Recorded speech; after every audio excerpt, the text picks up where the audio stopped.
ಸನ್ಮಾನ್ಯ ಮಲ್ಲಿಕಾರ್ಜುನ ಖರ್ಗೆ ಅವರು ನಮ್ಮ ಪಕ್ಷದ ರಾಷ್ಟ್ರೀಯ ಅಧ್ಯಕ್ಷರು. ಅಪಾರವಾದಂತಹ ಅನುಭವ ಇರ್ತಕ್ಕಂಥದ್ದು. ನಾವು ಅವರು ರಾಜ್ಯಕ್ಕೆ ಒಂದು ವೇಳೆ ಬದಲಾವಣೆ ಅಂತ ಆಗೋದಾದ್ರೆ ಅವರು ಕೂಡ ಅವರು ಬಂದರೆ ಯಾರು ಅವರ ಅನುಭವದ ಮುಂದೆ ಬೇರೆ ಯಾರು ಮಾತನಾಡಬೇಕಾಗುತ್ತೆ, ಎಲ್ಲರೂ ಅಕ್ಸೆಪ್ಟ್ ಮಾಡ್ತಾರೆ ಅಂತ ಮಾತನ್ನ ನಾನು ಕೂಡ ಅನೇಕ ಜನ ಹೇಳಿದ್ರು, ನಾನು ಕೂಡ ಹೇಳಿದ್ದೆ. ಅದಕ್ಕೆ ಅವರು ಉತ್ತರ ಕೊಡ್ತಕ್ಕಂಥ ಸಂದರ್ಭದಲ್ಲಿ ಅವರು ತಿಳಿಸಿರ್ತಕ್ಕಂಥದ್ದು ಸದ್ಯಕ್ಕೆ ಮುಖ್ಯಮಂತ್ರಿಗಳಿದ್ದಾರೆ. ಅವರು ಮತ್ತೆ ಬದಲಾವಣೆ ಮಾಡೋದು ಅಂತ ಪ್ರಶ್ನೆ ಈಗಂತೂ ಸದ್ಯಕ್ಕಿಲ್ಲ. ಅದನ್ನು ಕೂಡ ನಾವು ಸ್ವಾಗತ ಮಾಡ್ತೇವೆ. ಯಾಕಂದರೆ ಅವರು ಹೇಳಿದ ಮೇಲೆ ರಾಹುಲ್ ಗಾಂಧಿ ಅವರು, ಸೋನಿಯಾ ಗಾಂಧಿ ಅವರು ಮತ್ತು ನಮ್ಮ ವೇಣುಗೋಪಾಲ್ ಅವರು, ಸುರ್ಜೇವಾಲಾ ಅವರು ಎಲ್ಲ ಕುರಿತು ಮಾತನಾಡಿ ಎಲ್ಲೋ ಒಂದು ಕಡೆ ಅಭಿಪ್ರಾಯ ಬಂದಿರುತ್ತೆ ಅಂತ ನನ್ನ ಭಾವನೆ. ರೈಟ್ ಅವರು ಆದ್ದರಿಂದ ಅವರು ಹೇಳಿದಂಥ ಮಾತಿಗೆ ಬಹಳ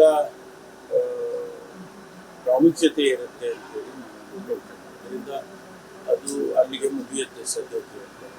ಅಂದ್ರೆ ತುಂಬಾ ಗೌರವವಾಗಿ ಮಲ್ಲಿಕಾರ್ಜುನ ಖರ್ಗೆ ಮಾತನ್ನ ಒಪ್ಕೋಬೇಕು ಅಂತ ಹೇಳ್ತಾರೆ. ಆದ್ರೆ ಕೆಲವರು ಪದೇ ಪದೇ ವಿಚಾರಗಳನ್ನ ಮಾತಾಡ್ತಾ ಇರ್ತಾರೆ, ನಾಯಕತ್ವ ಬದಲಾವಣೆ ವಿಚಾರಗಳನ್ನ. ಈಗ ಇಕ್ಬಾಲ್ ಹುಸೇನ್ ಹೇಳಿದ್ರು 15ಕ್ಕೆ ಡಿ.ಕೆ. ಶಿವಕುಮಾರ್ ಅವರು ಸಿಎಂ ಆಗ್ಬೇಕು, ಗುಡ್ ನ್ಯೂಸ್ ಬರುತ್ತೆ ಅಂತ. ಹೈಕಮಾಂಡ್ ಅನ್ನು ಮೀರಿ ಮಾತಾಡ್ತಕ್ಕಂಥದ್ದು ಎಷ್ಟು ಸರಿ ಇರುತ್ತೆ? ಅವರು ಸೇರಿದಂತೆ ಬೇರೆ ಬೇರೆ ಅವ್ರು ಮಾತಾಡೋದಕ್ಕೆ ನಾನು ಉತ್ತರ ಕೊಡೋಕ್ಕಾಗಲ್ಲ. ಆದರೆ ನಮ್ಮ ಅಭಿಪ್ರಾಯವನ್ನ ನಾವು ಹೇಳ್ಬೋದಲ್ಲ. ನಮ್ಮ ಅಭಿಪ್ರಾಯದ ಪ್ರಕಾರ ಅಖಿಲ ಭಾರತ ಕಾಂಗ್ರೆಸ್ ಪಕ್ಷದ ಅಧ್ಯಕ್ಷರು ನಮ್ಮ ಪಕ್ಷದಲ್ಲಿ is the supreme authority. Rahul Gandhi ಅವರು, ಸೋನಿಯಾ ಗಾಂಧಿ ಅವರು, ಅವರು ಕೂಡ we call them as high command. ಅದರಿಂದ ಆ ಹೈಕಮಾಂಡಿನ ಬಾಯಿಯಲ್ಲಿ ಮಾತು ಬರುತ್ತೆ ಅಂತ ಸ್ವಾಭಾವಿಕವಾಗಿ ಅದಕ್ಕೆ ನಾವು ಗೌರವ ಕೊಡೋದಷ್ಟೇ ಅಲ್ಲ, ನಾವು ಒಪ್ಕೋಬೇಕು. ಅಲ್ಲಿಗೆ ಮುಗೀತ ಅಧ್ಯಾಯ. ಅದರಿಂದ ಅದ್ರ ಬಗ್ಗೆ ಹೆಚ್ಚು ವ್ಯಾಖ್ಯಾನ ಮಾಡೋದ್ರಲ್ಲಿ ಅರ್ಥವಿಲ್ಲ ಅಂತ ನಾನು ಫುಲ್ ಸ್ಟಾಪ್ ಅಂತ ನೋಡ್ತೀವಾ ಅಥವಾ ಮತ್ತೆ ಕಂಟಿನ್ಯೂ ಆಗ್ಬೋದು ಅನ್ನೋ ತರ ಇದೆ ಸರ್ ಸ್ಟೇಟ್ಮೆಂಟ್ ಅಲ್ಲಿ? ಈಗ ಅವ್ರು ಹೇಳಿದಾರಲ್ಲ, ಫುಲ್ ಸ್ಟಾಪ್ ಅಂತಾನೆ ಹೇಳಿದ್ರು. ಬದಲಾವಣೆ ಇಲ್ಲ ಅಂತ ಹೇಳಿದ್ರು, ಫುಲ್ ಸ್ಟಾಪ್. ಚುನಾವಣೆ ಸಮೀಕ್ಷೆ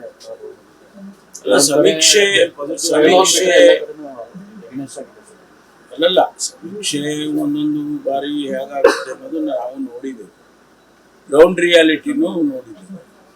ಈಗ ನಮಗೆ ಕೇರಳದಲ್ಲಿ ನಮ್ಮ ಸರ್ಕಾರ ಬರುತ್ತೆ ಅಂತ ಹೇಳಿ ನಾವು ಆಶಾವಾದಿಗಳಾಗಿದ್ದೇವೆ. ಅಲ್ಲಿನ ಚುನಾವಣೆ ಪ್ರಕ್ರಿಯೆಯಲ್ಲಿ ನಮ್ಮ ರಾಜ್ಯದ ಅನೇಕ ಜನ ಮುಖಂಡರುಗಳು ಭಾಗವಹಿಸಿದ್ರು. ಅವರ ರಿಪೋರ್ಟ್ಗಳ ಪ್ರಕಾರ ನಾವು ಬರಲೇಬೇಕು. UPA ಸರ್ಕಾರ ಏನದು ಸರ್ಕಾರ ಬರಲೇಬೇಕು. ಆ ರೀತಿಯಲ್ಲಿ ಅವರ ಒಂದು ಅಸೆಸ್ಮೆಂಟ್ ಇದೆ. ಅಲ್ಲಿ ವೆಸ್ಟ್ ಬೆಂಗಾಲದಲ್ಲಿ ನಡೆದಿರ್ತಕ್ಕಂಥ ಘಟನಾವಳಿಗಳನ್ನು ನೋಡಿದರೆ ನಿಜ ಭಾರತೀಯ ಜನತಾ ಪಾರ್ಟಿ ಮತ್ತು ಎಲೆಕ್ಷನ್ ಕಮಿಷನ್ನು ಯಾವ ರೀತಿ ಕೆಲಸ ಮಾಡಿದೆ ಅನ್ನೋದನ್ನ ಮಾಧ್ಯಮದಲ್ಲಿ ನೋಡಿರೋದು, ನಾವ್ಯಾರು ಗೊತ್ತಿಲ್ಲ. ಆದರೆ ಕೆಲವು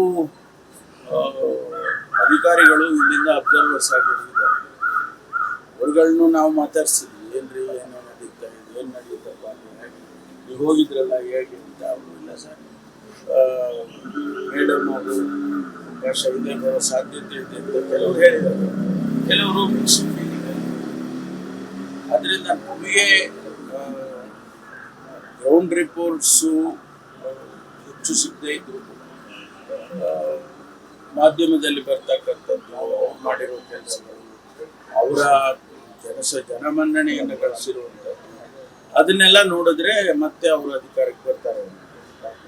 ಮತ್ತು ಇಲ್ಲಿ ತಮಿಳುನಾಡಿನಲ್ಲಿ ಕೂಡ ನಮ್ಮ ಪಕ್ಷ ಏನು DMK ಅವ್ರ ಜೊತೆ ಅಲಯನ್ಸ್ನಲ್ಲಿ ಇದೆ, ಅಲ್ಲಿ ಮತ್ತೆ DMK ಬರುತ್ತೆ, DMK ಕಾಂಗ್ರೆಸ್ ಬರುತ್ತೆ. ಹಾಗಾಗಿ ಅಸ್ಸಾಂನಲ್ಲಿ ನಾವೇನು ಅಷ್ಟು ಆಶಾವಾದಿಗಳಾಗಿಲ್ಲ. ಅಸ್ಸಾಂನಲ್ಲಿ ಭಾರತೀಯ ಜನತಾ ಪಾರ್ಟಿ ಅಂತ ಬರುತ್ತೆ ಅಂತ ಹೇಳಿ ಎಲ್ಲ ಸಮೀಕ್ಷೆಗಳಷ್ಟೇ ಅಲ್ಲ, ಯಾರು ನಮ್ಮ ಮಾತಾಡಿದ್ರು ಕೂಡ ಅದನ್ನು ಹೇಳ್ತಾರೆ. ಅದನ್ನು ನಾವು ಇದನ್ನು ಒಪ್ಕೊಂಡ ಮೇಲೆ ಅದನ್ನು ಒಪ್ಪಬೇಕಲ್ಲ.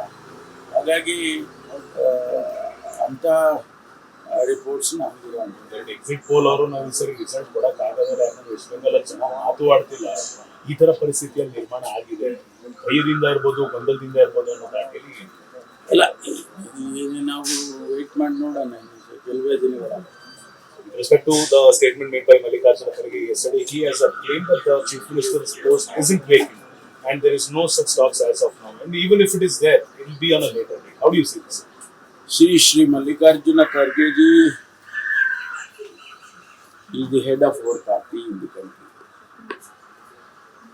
With so much of political experience, more than 50 years, when he makes a statement, I respect that statement, whatever it is. It's not only now this time. As always, we respect that statement because he is our president and he is the head of the family. And there is Rahul Gandhi, there is Madam Sonia Gandhi, there is Venugopal Surjewala. All these people, we call them as High Command. I am only positive that whatever statement made by the AICC president is with responsibility, and we need to respect that. Maybe so many MLAs, MPs, they make some statements here and there, but ultimately it is the High Command. Do you think this is a full stop or this might continue because some of the camps of the MLAs are still planning to go visit Delhi? Now, I personally feel that at the moment this is the full stop. That's it. Thank you. News first ನಿರ್ಭೀತಿಯಿಂದ ನಿಮ್ಮ ಪರವಾಗಿ.